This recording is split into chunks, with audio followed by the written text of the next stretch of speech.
Hello viewers, this is Niloy Chatraj welcoming you once again to the Transcontinental Times 360-degree live show. As you know, we used to bring top personalities from the various fields across the globe. And today we have such a personality who is a Bollywood actor. He works for television industries, he works for the Collywood, Bollywood, Tollywood, and where not. And he is a bodybuilder too, and his physics right now is giving challenges to the young people, young Bollywood actor too. He is none other than Mr. Sharath Saxena. So, Sharath Saxena ji, welcome to the show. And Sharath sir has a large, fan base from the Indian diaspora.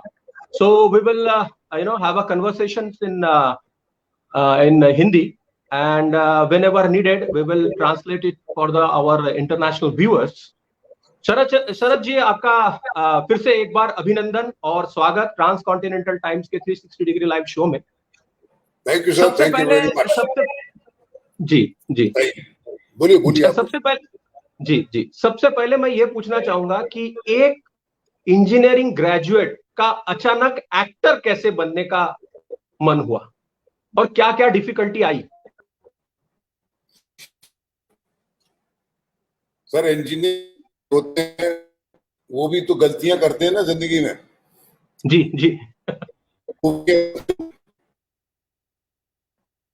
तो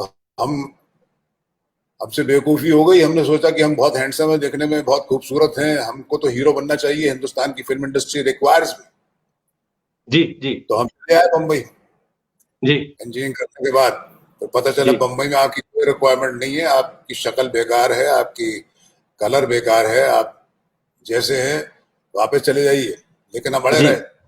जी शक्ल सूरत जब ऐसी होती है हमारे जैसी, तो फिर हीरो बनना आता है हर आदमी बम्बई. जी नहीं कोई बनने.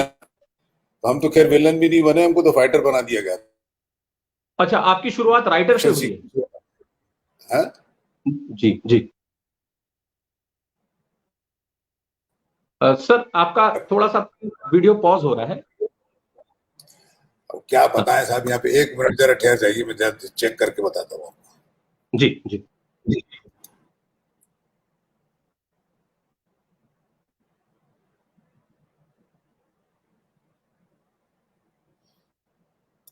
कनेक्शन तो अच्छा है sir, internet connection is good. ठीक है, चलिए. So as I was saying, to become a hero in the Bombay film industry requires a very good looking people. So good looking that उनको देख करके लगेगा ये हीरो. जी हमको देख के तो ऐसा लगता है फाइटर, हमको फाइटर बना देते थे. जी एक्शन सीक्वेंसेस काम करते थे. जी हर हीरो को मजा आता है, किसी तगड़े आदमी की पिटाई करने में बहुत मजा आता है लोगों को. जी तो हीरो हमारी अच्छे से पिटाई करते थे और बस अच्छा पिक्चर में अच्छा काम करते थे. हमारा कोई खास कंट्रीब्यूशन नहीं रहता था. सर, आपके लिए कितना मुश्किल हुआ होगा, क्योंकि आपका तो कोई फिल्मी बैकग्राउंड भी नहीं है, आपको एस्टेब्लिश करने के लिए बहुत स्ट्रगल करना पड़ा सर उस जमाने में. ऐसे ही था सर. लेकिन उस जमाने में एक बात बड़ी अच्छी थी, आप जाकर के प्रोड्यूसर डायरेक्टर से मिल सकते थे. जी प्रोड्यूसर के डायरेक्टर के ऑफिस जा सकते थे, उनसे मिल सकते थे, अपनी फोटो छोड़ के आ सकते थे. साहब ये हमारी फोटो है, कभी याद करिएगा. तो हर हफ्ते जाकर के 4-10 प्रोड्यूसरों से मिलते थे. जी और उनको भी दया आ जाती थी, यार ये लड़का रोज आता है, इसको जरा काम दे दो. अच्छा ठीक है, आ जाना, कल तुम 1 दिन की शूटिंग है उसमें आ जाना. तो when you go for a one-day shoot, a great thing happens. You meet at least 100 different people, right, and that circulates your name. Yeah. So it takes a little time. It took me about 5-6 years to become established enough to make enough money for a month. Right. तो घर का खर्चा निकलने लगा था 6 साल में. जी जी। So that is how it was. It was difficult, but it could be done. तो सर आप एक्चुअली बनने आए थे हीरो, लेकिन जो रोल्स आपको ऑफर हो रहे थे वो विलेन के हो रहे थे। विलन के भी नहीं हो रहे थे साहब, विलन के चमचे के हो रहे थे। हाँ हाँ, विलेन के चमचे के हो रहे थे, राइट राइट। ये आप देखिए जरा गौर से देखिए, हिंदुस्तानी जो विलन होता है जी उसकी शक्ल बिल्कुल अलग होती है। जी वो भी खूबसूरत होता है, जी वो कुछ प्यारा सा होता है, जी गोल मटोल होता है। हिंदुस्तानी का हीरो जो विलन होता है जी वो जरा सोफिस्टिकेटेड सा होता है, वो जी कुर्ता पजामा पहनता है या सूट पहनता है। जी ये पुराने जमाने के विलन्स की बात कर रहा हूँ। जी। वो ना तो अजीत साहब ने काफी रोल निभाया था सारी चीजें। अजीत साहब तो ग्रेट थे, अजीत साहब थे, प्राण साहब थे, अपने जी जी अमरीश पुरी साहब तो लेटर आए थे बाद में। जी तो ये जितने भी विलन्स होते थे उस जमाने में, वो बेचारे गोल मटोल सुंदर से लोग होते थे और उनको शातिर दिमाग कहा जाता था, शातिर दिमाग होता था। और उनके जी जो चमचे होते थे वो हम लोग जैसे होते थे। जी जी जी। तो हमको वो काम नहीं था, but it was okay, it was work is work, work and is work, in my right opinion sir. Work is work. Yes yes yes sir. Sir 1979 में एक फिल्म ने आपको पूरा चेंज किया है, आपके कैरेक्टर को, वो है काला पत्थर। आपको जो उस वक्त जो बॉडी लैंग्वेज आपकी दिखी, और जो एक अलग ही आपका ऑरा दिखा, जिसको हम दबंग या रंगदार जो कॉमन इसमें कहा जाता था, वो रोल आपको कैसा मिला सर? और अमिताभ के साथ काम करने का पहला अनुभव आपका कैसा था?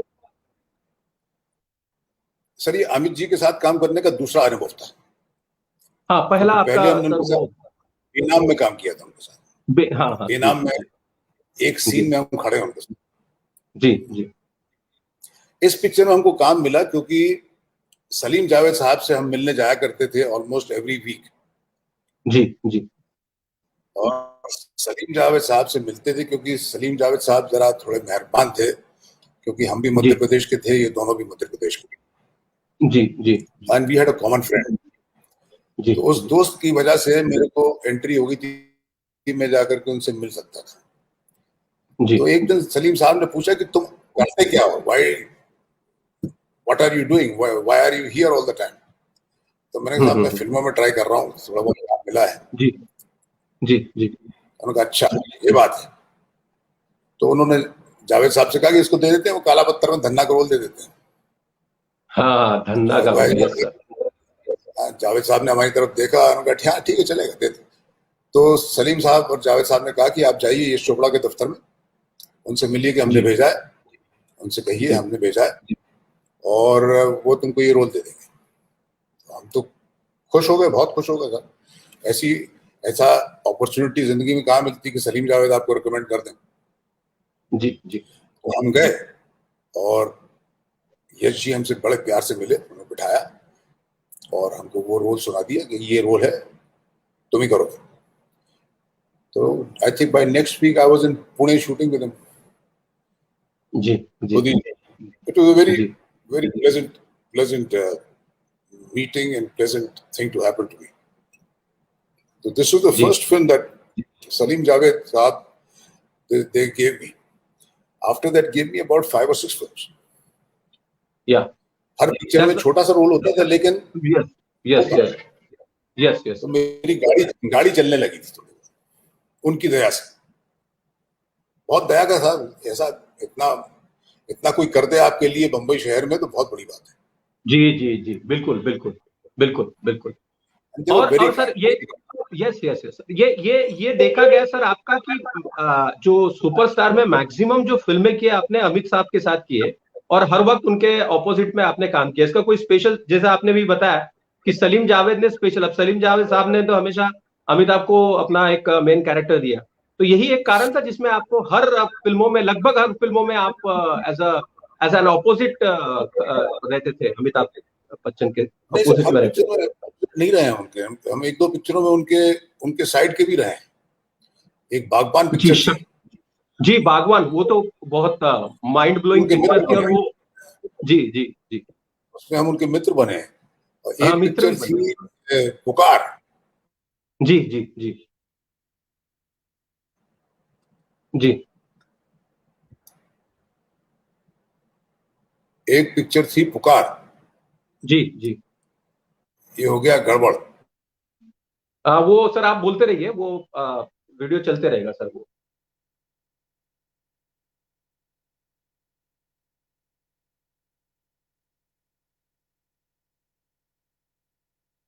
There is a slight disturbance from the other side, from Mr. Sharat Saxena's side, and we are working on it.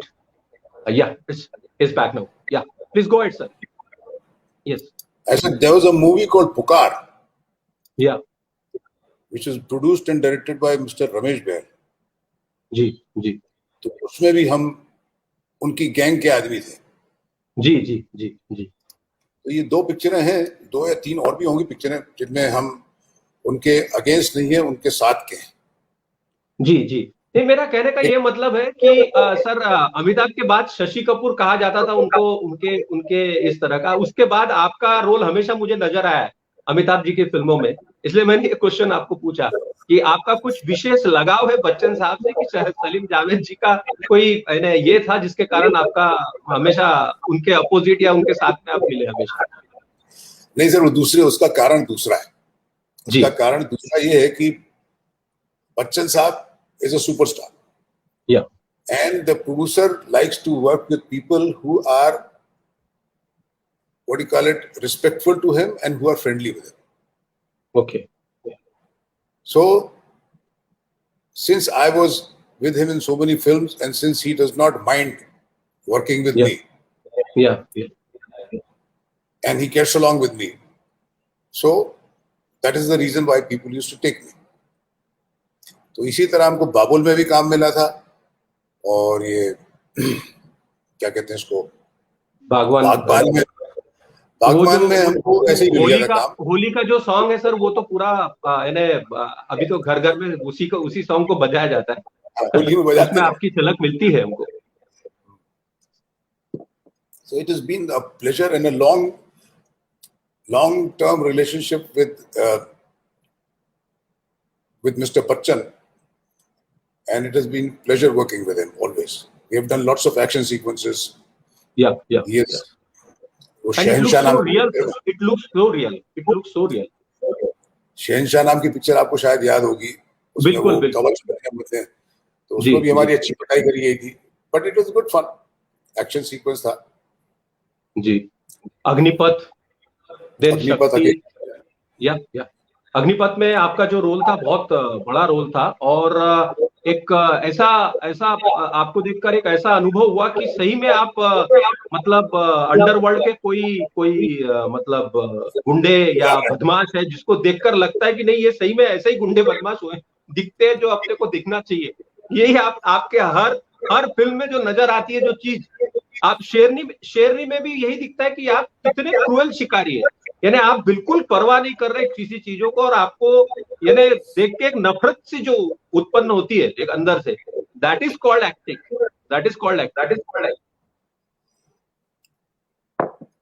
Thank you for saying these things, sir. It gives me a lot of confidence in myself. Yes. Sir अभी बच्चन साहब के ऊपर ही है, तो मैं next question आपसे ये पूछ रहा हूँ। अभी आपने जस्ट कुछ दिन पहले आपने कुछ एक न्यूज़पेपर को ये किया था कि सारे जो ओल्ड पीपल के रोल है वो बच्चन साहब को चले जाते हैं, हमारे लिए तो कुछ भी बचता नहीं। जरा दर्शकों को बताइए कि ये जो आपका स्टेटमेंट में जो सार्केज्म था, जो व्यंग था, इसमें कितना मतलब हकीकत है, कितना क्या है, ये जरा आप दर्शकों को खुल के बताइए। सर ये सार्केज्म नहीं है, इसमें बिल्कुल सार्केज्म नहीं है इस बात में जी। Very few, see, Hindi film industry, I'm not talking about the Hollywood film industry, I'm talking about the Hindi film industry. Hindi film industry is a young people's industry, ये जवानों की इंडस्ट्री। जो बुढ़ापे जो थे, जो पुराना जनरेशन था जिसके साथ हम लोग काम करते थे, वो जनरेशन अभी रिटायर होकर घर में बैठा है, उनकी औलाद अभी काम कर रही है जी। सो द कैमरामैन के बेटे कैमरामैन बन गए हैं, डायरेक्टर के बेटे डायरेक्टर बन गए हैं, प्रोड्यूसर के बेटे प्रोड्यूसर बन गए हैं, और they are all youngster. They are in the age group of say 25 to 45. Yeah. Their thinking is young. Their characters that they play in films. Hindustan में आप देखिए हमेशा हिंदी फिल्मों में कैरेक्टर्स हमेशा यंग रहे हैं। बहुत गिनी पिक्चरें बनी हैं जिनमें की the main role is done by an old man. Yeah. Yeah. जैसे बागबान, बागबान was a film in which an old man is a hero. Yeah. उसकी बागबान के पहले एक पिक्चर आई थी जिसमें राजेश खन्ना हीरो थे, उसका नाम अभी याद नहीं आ रहा मुझे. It was a very similar story. Ji.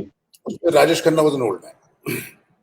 Ji. Then जी. there was a movie called Club 60 in which all of us were old people. Yeah. Yeah. Yeah. Wonderful film. Wonderful. I have seen it. I have seen it. Yeah. ऐसी पिक्चरें बहुत कम बनती हैं. जी. जो बनती भी हैं, अब मान लीजिए मेन कैरेक्टर ओल्ड है, इज ए बुजुर्ग कैरेक्टर, तब उसमें हमको तो लेंगे नहीं, because I am not a star. उसमें जब when you are selling a film you need a star in the film. Yeah. Yeah. When you need Celebrity stars in is the the film, main thing. Yeah. and you can afford the star, then why would anybody take anybody else? They will take Yeah.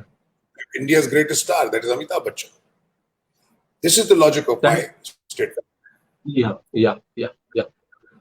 तो जब भी आप sir बड़ी picture, जी. जी. जी. जी. जब बड़ी picture बनाओगे, old man का character है तो बच्चन साहब आएंगे.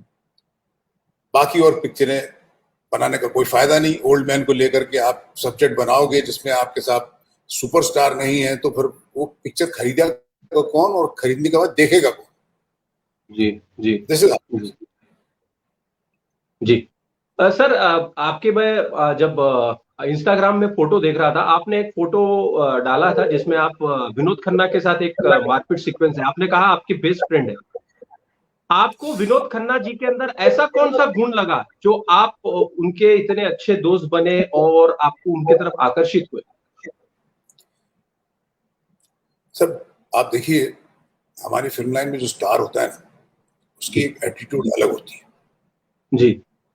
उससे बात करने के लिए थोड़ा जरा हमको थोड़ा डर लगता है किसी बड़े स्टार के पास जाकर के उनसे बात करने में. जी. और जो बड़ा स्टार होता है वो भी आपसे बात करने में थोड़ा हिचकिचाता है. जी. ये है फैक्ट बात है. जी. बच्चन साहब का हमने इतनी पिक्चरें काम करी हैं, लेकिन हम जाकर के उनके साथ बैठ नहीं सकते. जी. आजकल के लड़के जाकर के बैठ जाते हैं, लेकिन हम नहीं बैठ सकते, क्योंकि हमारी उनके लिए एक अलग रिस्पेक्ट. जी. जी. रेस्पेक्ट बोल लीजिए जो आपका. जी. जी. इतना ज्यादा रिस्पेक्ट है कि हम उनके सामने बैठते हुए जरा डर लगता है, उनके सामने खड़े रहते हैं. जी. जी. तो विनोद खन्ना साहब जो हैं, विनोद खन्ना साहब जो थे, उनके साथ हमने काफी पिक्चरें करी, लेकिन उनमें ये ईगो बिल्कुल नहीं था. जी. जी. He treated everybody on the set like a equal. सबसे प्यार से बात करते थे और सबके साथ घुल मिल के रहते थे. तो खन्ना साहब के साथ ये जो क्वालिटी थी, that made me very very impressed by him, and he used to treat me like a friend. Shooting pack up हो गई तो वो वेट, जब मेरा पैकअप होगा तब जाते थे. वाओ. ठीक से हेलो गुड बाय करने के बाद जाते थे. And then he become member of parliament. उसके बाद भी कभी कभी एक दो बार हमको फोन कर लेते थे, यार तुम फोन नहीं करते शायद. मैंने कहा साहब आपको मैं कैसे फोन करूं, आप you are a member of parliament, you are a superstar and I am a nobody, how can I give you ऐसे. This is the kind of humble person. Such a humble person sir. humble person, a nice person, and a very sweet person with no ego problems, no nothing. तो जिस दिन उनके देहांत हुआ साहब, इतना दुख हुआ है. It was like I lost my best friend. But then that is how life is, and cancer spares nobody. Yeah. तो ये है इसका किस्सा ही है. जी. जी. जी. जी. सर आप पहले स्टार्ट किए आपने एज अ विलेन, मतलब विलेन साइड किक जिसको बोल सकते हैं. फिर आप विलेन्स मिले और फिर आपको वो गुलाम में जो आपको फिल्म फेवर का बेस्ट विलेन अवार्ड मिला. उसके बाद 90 के दशक और जी. अवार्ड कभी नहीं मिले, सिर्फ नॉमिनेट हुए हैं, अवार्ड कभी नहीं. हाँ जी. जी. जी. तो वो जो आपको नॉमिनेशन मिला और उसके बाद आपने 90 के दशक के एंडिंग से और 2000 में आपने कॉमेडी फिल्म्स के ऊपर अपना जो जलवा है वो दिखाना चालू किया. अचानक आपका ये परिवर्तन कैसे हुआ?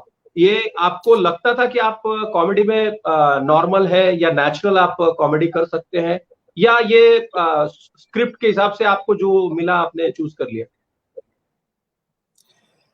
सर ये पिक्चर आई थी, हमारे एक मित्र हैं जो यश चोपड़ा के यश चोपड़ा के असिस्टेंट हुआ करते थे काला पत्थर, उनका नाम है राजीव राय, गुलशन राय साहब के बेटे राजीव। त्रिदेव पिक्चर बनाई, त्रिदेव पिक्चर बनाई जी। तो त्रिदेव में मुझे एक रोल दिया गया था, एक इंस्पेक्टर का, करप्ट इंस्पेक्टर का। जी जी। तो पहले दिन हमने उसकी शूटिंग करी, हम बहुत बोर हुए, तो हमने जाकर राजीव से कहा, मैंने कहा Rajiv this role is very boring, can I do something to make it interesting, तो इसे तुमको जो करना है। तो हमने पान मंगा के मुंह में पान डाल लिया, थोड़ी टोपी थोड़ी टेढ़ी कर दी और एक अंदाज किया है, और डायलॉग बोलते समय थोड़ी उसमें एग्जैजरेटेड एक्टिंग करी और लोगों को बड़ा पसंद आया, क्योंकि सेट पे जो लोग होते हैं उनका रिएक्शन देख करके पता चल जाता है कि आपकी कॉमेडी ठीक जा रही है कि नहीं। यस, बिल्कुल। That character was a small character but became very popular. In fact, trophy में मेरी फोटो डाली गई। Wow wow. तो वहां से हमने एक तरीके से कॉमेडी शुरू करी, क्योंकि अब ये बात हम काफी लोगों को बता चुके हैं जी। अब्बास मुस्तान एक डायरेक्टर जोड़ी है जी, शाहरुख खान को जो ब्रेक दिया था उन्होंने, वेरी फेमस डायरेक्टर, तो उनके साथ हमने काफी पिक्चरें करी जी। तो ऐसी बात करते करते एक दिन उन्होंने हमसे कहा, उनका शरद भाई आप अगर अच्छे एक्टर हैं तो स्टार जरूर बन जाएंगे जी, लेकिन सुपरस्टार बनने के लिए आपको कॉमेडी करनी पड़ेगी जी। ये बात हमारे जहन में बैठ गई, तो हमने जब भी कोई रोल किया है, जो मेन रोल कभी मिल जाता है, तो हम उसमें थोड़ी कॉमेडी घुसा देते हैं, क्योंकि कॉमेडी करने से दो चीजें होती है, दो बड़ी अच्छी चीजें होती है जब आप कॉमेडी करते हैं विलन के रोल में। वो ये कि you become acceptable to the children, जो बच्चे होते हैं उनको भी आपका काम अच्छा लगता है। बिल्कुल बिल्कुल बिल्कुल। कुछ आ रही है आपको, रिकॉर्डिंग हो रही है? कुछ नहीं? जी हो रही है। आप चलते रहिए, वो बीच बीच में थोड़ा सा वो होता है, वो एडजस्ट हो जाएगा सर। ठीक है, तो मैंने ये कहा कि when you do comedy, even though you're a bad man, people start liking you because you're making them laugh, and then the children also like you, and the ladies also like you, so finally you become very acceptable to the family audience, and that is the requirement of any person who wants to become an actor. Entertainment, my fundamental concept as an actor is कि मैं अपने ego को या अपने आप को happy करने के लिए कैमरा के सामने नहीं खड़ा। मैं जब कैमरा के सामने खड़ा होता हूं, I have to entertain the audience who is going to watch the film. Yes. And how do I entertain? Right. I entertain them by making them laugh, making them cry, making them angry or whatever. If I'm not doing these things, then I'm wasting their time. So comedy is a great thing to do. And I'm got a good flair of comedy. Bhopal से आए हैं तो भोपाल का तो हर आदमी comedian होता है। Yes sir. How can we forget दे दनादन का कैरेक्टर, या फिर हेरा फेरी का जो कैरेक्टर है, जो तोतला बोलता है, और वो इतना लाफ्टर रायोट क्रिएट किया कि मेरे बच्चे जब भी उनका मूड सर खराब होता है, कुछ पापा से डांट पड़ जाती है, वो आपकी ये कॉमेडी देखकर पूरे प्रसन्न हो जाते sir.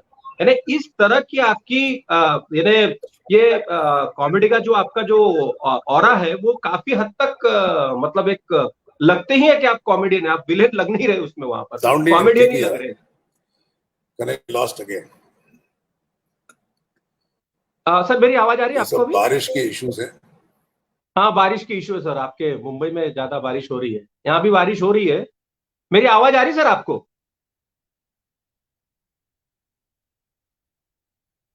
So we have lost Mr. Sharad Saxena again, and we are working on it. Quickly we will get him back, as he is from Mumbai. So right now Mumbai is experiencing a very heavy downpour. So might be the reason why your internet is turbulent, a little bit inconsistent. We are working on that, and soon we will get Mr. Sharad Saxena back on our studio. In the meantime, I want to tell more about Mr. Sharat Saxena, that he was born in Satna, that is in Madhya Pradesh, and he completed his graduate in engineering from electronics and telecommunication from Jabalpur University, and then he shifted his entire spectrum from study, that is from academics to acting. And first he got the role from in one film which Amitabh Bachchan ji was present, and later he become a very prominent person in Bachchan Saab's film, and he sometimes become a sidekick to villain, or sometimes have a greater role. For example, in Kala Patthar, for example, in Shakti, for example, in Shan. So he is a versatile actor. Soon he converted into comedy sequence, and my God, how brilliant he was! He is right now in comedy sequences. For example, your De Danadan, and then your Fir Hera Feri, and like that. Bhagam Bhag, he was there for as a comedian villain, in fact, and people used to like him in his men. Villainous, you can say he's a villain, but he's doing more of a comedy other than a villain role. So people were appreciating him at that time, and right now he has worked in the film in Vidya Balan's Sherni, where he was very एक खूंखार शिकारी के रूप में आए थे, और उन्होंने जो जिस तरह की एक्टिंग की और जिस तरह का उनको प्रशंसा मिली है, वो तो सारा जमाना देखता है. हमारे स्टूडियो में अभी तक आए नहीं है वो, वहाँ का जो प्रॉब्लम है वो फिर से शायद कनेक्शन उनका कट गया है. सो आज हम जिस शख्सियत के साथ रूबरू है वो शरत सक्सेना जी है, और उनकी इंट्रोडक्शन की किसी को कोई जरूरत नहीं है. शरत सक्सेना जी फिर से वापस आ गए हैं. Sharat Saxena ji, welcome back. And that's exactly how what happens in modern tele. We both are telecommunication engineer, yet we cannot fix it. The connection here is a Wi-Fi connection. Yeah. Across the sea. Yeah. Versova में उनका वर्सोवा से ये transmission आता है, and then it comes to my house. So there is no cable connection from Versova to Madai. So that is why this is happening. जहाँ कोई बारिश हुई, connection is gone. जी. बारिश हो ही रही है सर, इधर नागपुर में भी बारिश हो रही है, और आपके मुंबई में भी काफी बारिश हो रही है. तो we are should we go on to some difficult. Should we go on to mobile phone? Yeah, you can shift to the mobile phone data network. That will be a great thing, because that will stop you. Please do that.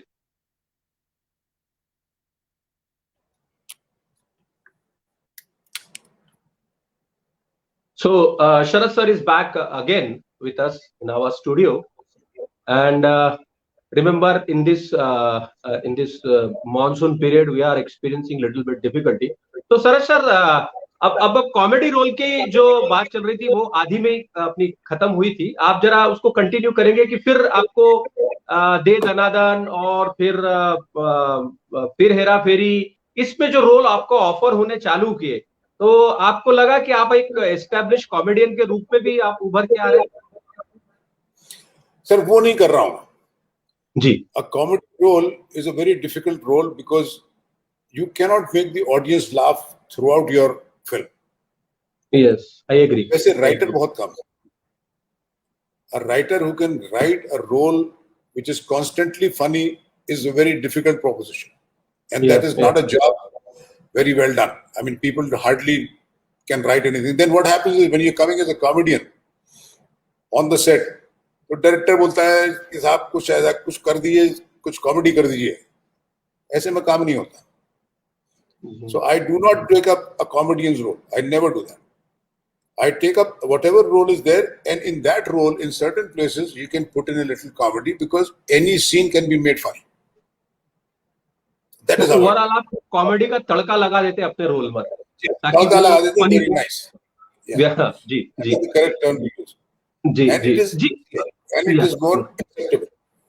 या sir, आप फिर south की तरफ कैसे चले गए? आप south की जो मूवीज थी, क्योंकि साउथ की मूवीज में आप जाने के बाद यहाँ पर आप काफी देर तक गायब थे, जब तक कि ये गुलाम फिल्म न बनी, फिर से आपको हिंदू मतलब बॉलीवुड के इंडस्ट्रीज में आप वापस आए। ये अचानक आपने साउथ में जाने का फैसला क्यों किया? सर वो फैसला हमने नहीं किया, जी या एक तरीके से हमने ही किया था फैसला। जी तो हमको यहाँ पे सिर्फ फाइट सीन का काम मिलता था। जी हमको सुबह कभी फाइट डायरेक्टर का फोन आ जाए कि शरद भाई क्या कर रहे हो? भाई कुछ नहीं कर रहे हैं, ठीक है आ जाओ, अपन एक फाइट सीक्वेंस है चंकी पांडे के साथ या सनी देओल के साथ या अजय देवगन के साथ या किसी के साथ तो आप आ जाइए शूटिंग। तो इस तरह से हम काम कर रहे थे। तो सुबह उठते थे, शक्ल देखते थे अपनी शीशे में, जरा थोड़ी नफरत हो गई थी अपनी शक्ल से कि सुबह जाएंगे पेट पिटा करके वापस आएंगे, शाम को नहा धो करके फिर से सो जाएंगे। It is not the life of an actor, and I come here to become an actor. तो एक दिन हमने अपनी वाइफ से पूछा कि अपने पास पैसे है कुछ, कितने दिन के लिए पैसे हैं? उनका चल जाएगा, साल भर चल जाएगा। तो मैंने कहा आज से मैं काम नहीं कर रहा मुंबई में, and I stopped working. Ji O I got a call from Kamal Hassan's office within a week's time. वाह कमल हसन अपने साउथ के तमिल हीरो हैं, स्टार हैं। जी जी जी तो उनके ऑफिस से मुझे फोन आया कि भाई हम लोग we are making a film called Guna, would जी you be interested in working in it?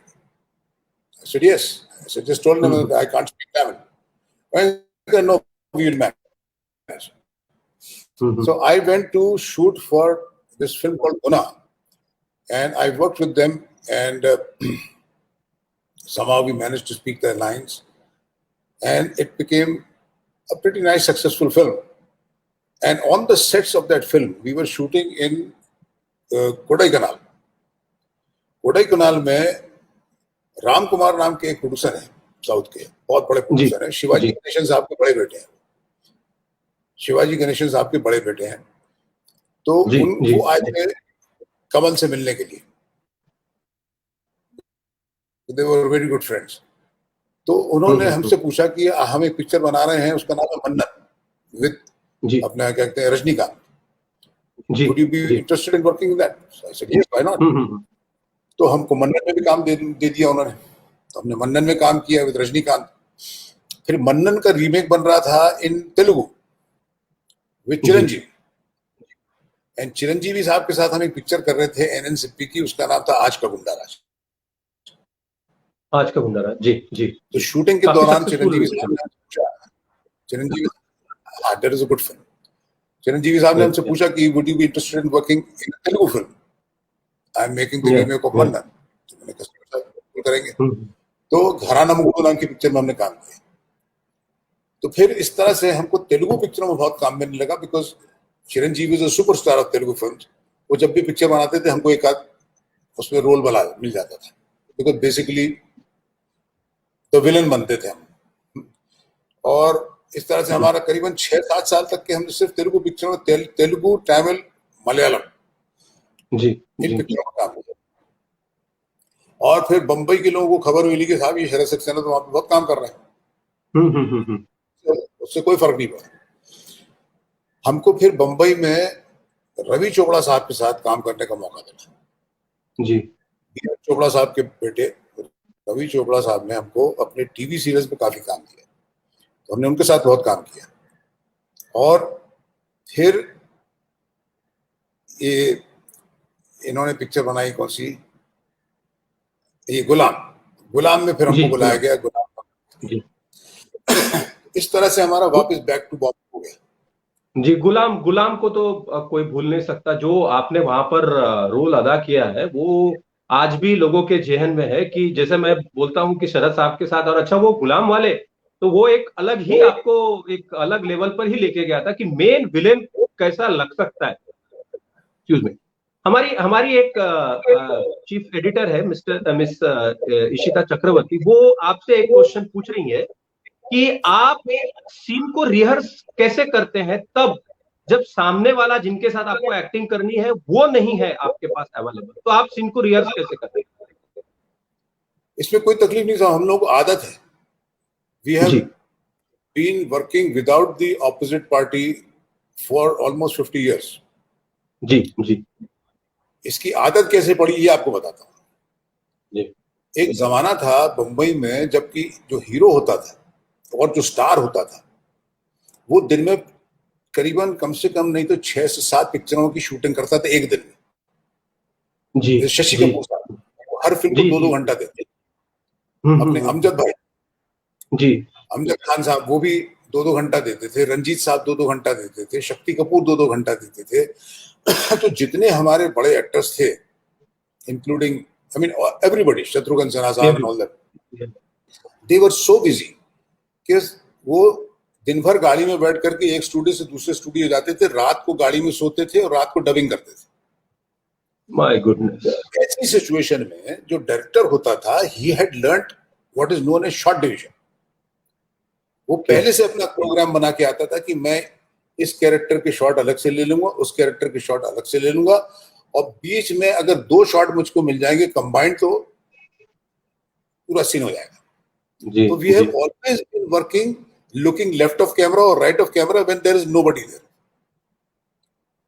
ये जी इसकी आदत पड़ गई। उसकी जरूरत नहीं था, किसी सामने के एक्टर की जरूरत कभी होती नहीं। जी जी जी जी। तो सर सिर्फ क्यों देने। हाँ जी बोलिए। हाँ सर, ये आपने तो इतने लगभग 50 साल आपने काम किया है डिफरेंट डिफरेंट एक्टर्स के साथ, अमिताभ बच्चन साहब के साथ, विनोद खन्ना साहब के साथ, शत्रुघ्न सिन्हा साहब के साथ, धर्मेंद्र के साथ और दिलीप कुमार के साथ, और अभी नए जनरेशन के साथ आप काम कर रहे हैं। आपको क्या फर्क महसूस होता है सर, पहले के एक्टर और अभी के एक्टर के एटीट्यूड में, वर्क एथिक्स में, या उनके कमिटमेंट में? आपको क्या क्या ऐसा स्पेशल आपको नजर आता है सर? दोनों में क्या फर्क नजर आता है? सर फर्क ज्यादा नहीं है। उस जमाने के एक्टर भी बहुत डेडिकेटेड थे, मेहनत लगा के काम करते थे। आजकल के जो एक्टर हैं वो भी मेहनत से काम करते हैं, तो एक्टरों में ज्यादा फर्क नहीं पड़ा है। बस ये है कि अब जब पिक्चरें बनती हैं तो एक्टर हमारे साथ हीरो पूरे 12 घंटे के लिए रहता है। पहले सिर्फ दो 2 दो घंटे के घंटे लिए, वाले। हाँ जी जी जी। 2-2 घंटे का स्लॉट अब नहीं है। पूरे 12 घंटे रहता है वो। जी और पहले तो इसलिए काम आसानी से होता है, जी काम जल्दी होता है। पहले जी एक पिक्चर बनाने में कम से कम नहीं तो 5 साल लगते थे, 3 से 5 साल लगते थे एक पिक्चर बनाने में। जी जी क्योंकि 3 से 5 साल इसलिए क्योंकि आपको 2 दिन की शूट, 2 घंटे मिलते थे हीरो को एक दिन में। जी जी तो this used to add to the number of days. And producer जो होता है तो वो फाइनेंस इकट्ठा करता था, फिर उसके बाद फिर शूटिंग होती थी, फिर उसका फाइनेंस खत्म हो जाता था, फिर 6 महीने बाद उसको फिर थोड़े पैसे मिलते थे, फिर वो शूटिंग करता था। इस तरह से पिक्चर बनती। आजकल जो पिक्चर बनती है वो सब 3 महीने में पिक्चर कंप्लीट हो जाती है, जी बिल्कुल सही। साल भर के अंदर पिक्चर रिलीज हो जाती है। सो एक्टरों का इसमें कोई दोष नहीं है, पहले भी नहीं था, अभी भी नहीं है। पहले ये दोष था कि हाँ वो बहुत 2-2 सारे घंटा फिल्म दे। एक साथ। जी जी जी, बहुत सारे एक साथ फिल्म आती आज का जो हीरो है वो ज्यादातर एक ही पिक्चर में काम करता है एक टाइम में। इससे हम लोगों को थोड़ी तकलीफ हो गई। है। जी पहले हम भी करीबन 20-25 पिक्चर में एक साथ काम करते थे, जी जी जी। अब हमको भी 1 या 2 पिक्चरों में काम करना पड़ता है एक टाइम। सर आप 71 साल के हो गए, आप कैसे सर इतना पिक्चरों में काम कर सकेंगे सर? आपको देख के लगता नहीं सर आप you are 71 years old, you hardly looks 50 years old। थोड़ी मेहनत करी है, थोड़ी थोड़ी वजह है सब करने की। जी जी काम तो करना है। 50 साल में तो हमने कुछ किया नहीं। जी जो इच्छा थी, जिस इरादे से हम बंबई आए थे कि साहब स्टार बनेंगे, वो तो हुआ नहीं। 50 साल लग गए लेकिन कुछ हुआ नहीं। तो अभी भी मन में ये बात है कि अभी भी स्टार बनना है। ठीक है, अभी तक के रेस में हम फर्स्ट नहीं आए, कोई और फर्स्ट आ गया रेस में। हमेशा कोई ना कोई आगे ही निकल जाता था हमारे से, जी जी जी। हमेशा। हमसे पहले आते थे, हमारे बाद आते थे, हमसे आगे निकल जाते थे। तो अभी कोशिश यही है कि किसी ना किसी दिन, किसी ना किसी साल हम रेस में फर्स्ट आएंगे। नहीं सर, तो लगे मैं आपसे यहाँ पर आपसे थोड़ा सा डिसएग्री हूँ। आप स्टार हैं, आप स्टार बनेंगे नहीं, आप स्टार हैं।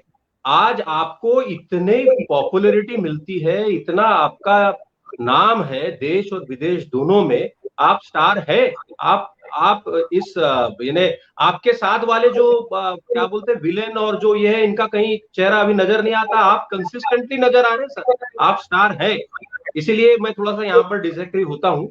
और शरद साहब स्टार रहेंगे और शरद साहब स्टार है, इसमें कोई दो मत नहीं है।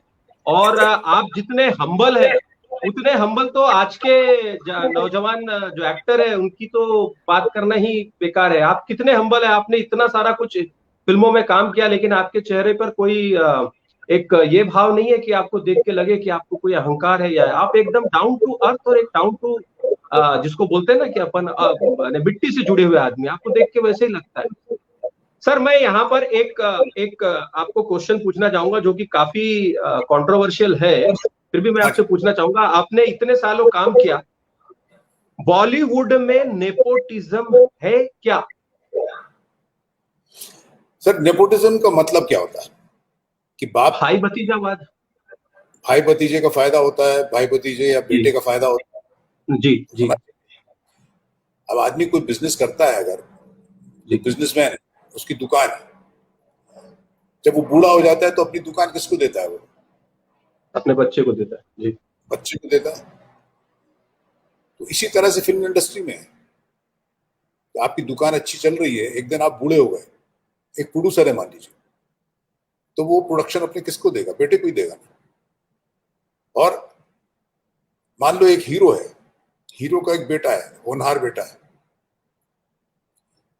और प्रोड्यूसर जानता है कि इस होनहार बेटे को एक्टर बनना है जी, और प्रोड्यूसर ये भी जानता है कि ये बच्चा जो है इसके उसकी दुकान बम्बई में चल रही है, उसके पिताजी स्टार हैं, पिताजी प्रोड्यूसर हैं, जो कुछ भी हैं तो ये बम्बई छोड़ करके नहीं जाने वाला। इसको अगर हम पिक्चर में लेते हैं तो ये एक सेफ्टी तो ये है कि वो रहेगा बम्बई में, हमारे साथ काम करने के लिए आएगा, रोज शूटिंग अटेंड करेगा, अपना पूरा दिल लगा के काम करेगा, तो उसको क्यों नहीं रोल देंगे? अब देखिए अदर क्या कहते हैं ऑप्शन इज कि आप किसी दूसरे शहर से एक लड़के को ढूंढ करके लेकर के आइए और उसको यहाँ पे रहने के लिए जगह दीजिए और make sure that he doesn't get bored, disillusioned and go away. So nobody learns to take a risk like that. Every producer, established producer, wants to take a hero or a main character in a film who belongs to the Bombay fraternity, film fraternity, because that gives them assurance that he will be around and that he will do his job properly. अब picture चले ना चले, वो लड़का star बने या ना बने, ये बात दूसरी है. There are so many star sons who did not make it. सबकी कोशिश करी, डांस डायरेक्टर के बेटे आए हीरो बनने, म्यूजिक डायरेक्टर के भाई भतीजे आए हीरो बनने, प्रोड्यूसरों के बेटे आए, हीरोज के बेटे आए, हीरोइंस के बेटे आए, चले कितने? जी जी। तो nepotism is there, but nepotism doesn't mean it is a bad thing. कोई आदमी अपना पूरा बिजनेस धंधा किसी अजनबी को नहीं देगा, वो अपने बेटे को ही देगा. ये तो अंडरस्टूड है साहब, ये तो हम भी वही करेंगे. तो नेपोटिज्म का ये जो बिला वजह का नाटक बना के रखा है, ये गलत है. अभी डॉक्टर अपनी प्रैक्टिस अपने बेटे को देता है, हर डॉक्टर चाहता है कि उसका बेटा डॉक्टर बने और अपनी प्रैक्टिस उसको दे दे. Every businessman does this. Birlas have done it. Every big industry house has done it. It has been happening in America, everywhere. You don't give your business away to somebody else. Yes, of course. So this is nepotism.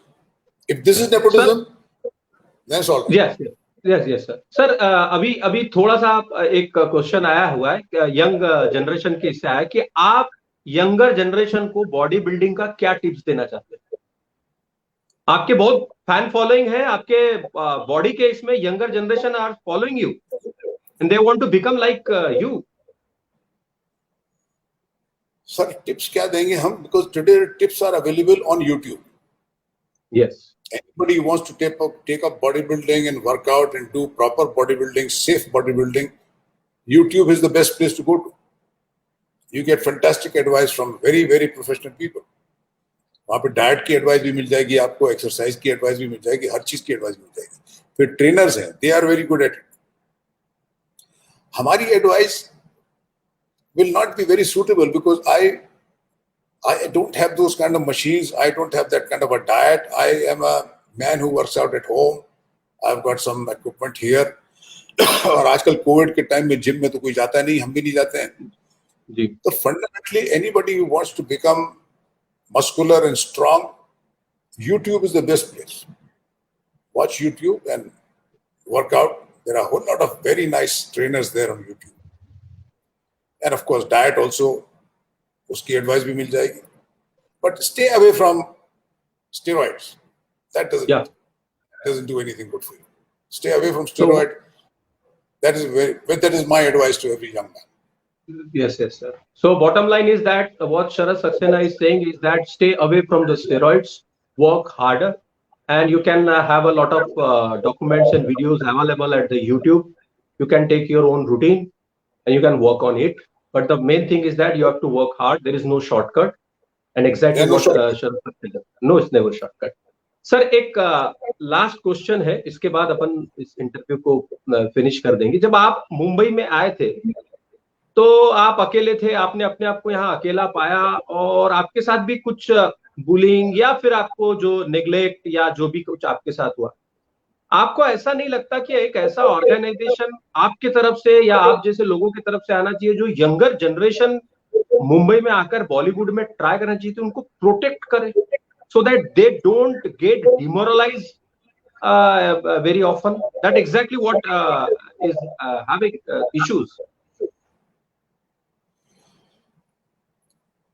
Sir देखिए, जब हम बंबई आए थे जी, तब telephone नहीं होते थे जी. एक टेलीफोन कनेक्शन के लिए बंबई में 10 साल वेट करना पड़ता था. जी, सही है. टेलीफोन करने के लिए हमको खार टेलीफोन एक्सचेंज जाकर के लाइन में खड़े होकर के पैसे डाल करके टेलीफोन करते थे. आजकल you have mobile phones, you can talk to your mother and father every day, you can have a video call with them every day. yes. हमको अपने माँ बाप से बात करने के लिए फिक्स टाइम कॉल लगाना पड़ता था, पोस्ट ऑफिस में जाकर के बैठना पड़ता था. जी. या फिर चिट्ठी लिखनी पड़ती थी. There was no communication between me and my parents. My parents were old people living in Bhopal, लेकिन हम उनसे बात नहीं कर पाते थे. तो आजकल के बच्चों को ये तकलीफ नहीं होनी चाहिए. They can communicate with their parents, with their friends, with everybody. There are phone lines available. There are computers available. You can have Skype talk. You can do everything. तो अगर किसी को तकलीफ हो रही है तो ये हमें समझ में नहीं आता क्यों हो रही है. अकेलापन तो हम लोगों ने जितना देखा है वो आजकल के लोग क्या देखेंगे. मैं अपने कमरे में I was a paying guest. I used to stay there for days without speaking a word. किससे बात करोगे आप? हम खाना जाके होटल में खाते थे, वेटर से भी बात नहीं करते थे. ऐसे बोलते थे मतलब एक रोटी ले आओ, एक सब्जी मंगाते थे, रोटी मंगाते थे, बैठ के खाते थे, स्कूटर पे बैठ करके चले जाते थे. अपने रूम में बैठे रहते थे, पूरा दिन गुजर जाता था, किताबें पढ़ते रहते थे.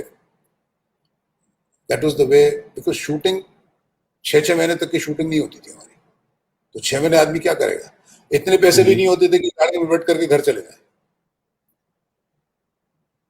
So I've got no advice for people like this, जिनको तकलीफ हो रही है.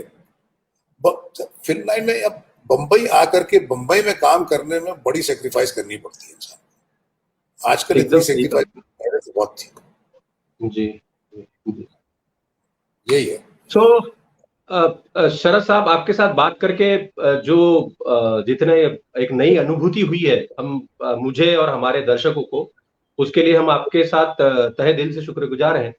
और उम्मीद करता हूं सर कि आप भी हमारे आने वाले शोज में आप भी अपना इनपुट देंगे और कई नए जनरेशन के साथ आप एक्टिंग करेंगे. आपके सर फ्यूचर प्रोजेक्ट्स क्या है अभी फिलहाल? कोई नहीं, अभी फिलहाल कोई future project? I am jobless. शेरनी रिलीज हो गई, उसके बाद अभी कोई काम नहीं है. इंशाल्लाह कभी ना कभी कुछ काम आएगा. जब तक नहीं आएगा हम आराम कर रहे हैं, हमें कोई जल्दी नहीं. सर इस शो के बाद मैं आपको बता देता हूं, आपके पास काम ही काम आएगा. और मैं आपको बता दूं कि मैंने जिस साइंटिस्ट के बारे में लिखा 15 दिन के बाद उसको नोबेल प्राइज मिल गया. तो मैं उम्मीद करता हूं हमारे ऊपर वाले के साथ कि आपको भी एक जबरदस्त फिल्म मिल जाए जिससे आपका जो ग्राफ है एकदम और ऊंचे में चले जाए और हम आपको सालों साल आपको हमारी स्क्रीन पर, सिल्वर स्क्रीन पर देखते रहे और आपके स्वास्थ्य के लिए और आपके फ्यूचर प्रोजेक्ट्स के लिए बहुत बहुत आपकी शुभकामनाएं। आपने अपना बहुमूल्य टाइम हमको दिया, इसके लिए हम बहुत धन्यवाद करते हैं आपका। With this, we come to end of this segment of Transcontinental Times 360 Degree Live. I hope you will enjoy the conversations with Mr. Sharad Saxena. So, till the next week, it's bye-bye from me and bye-bye from Transcontinental 360 Degree Live show. Bye-bye, sir.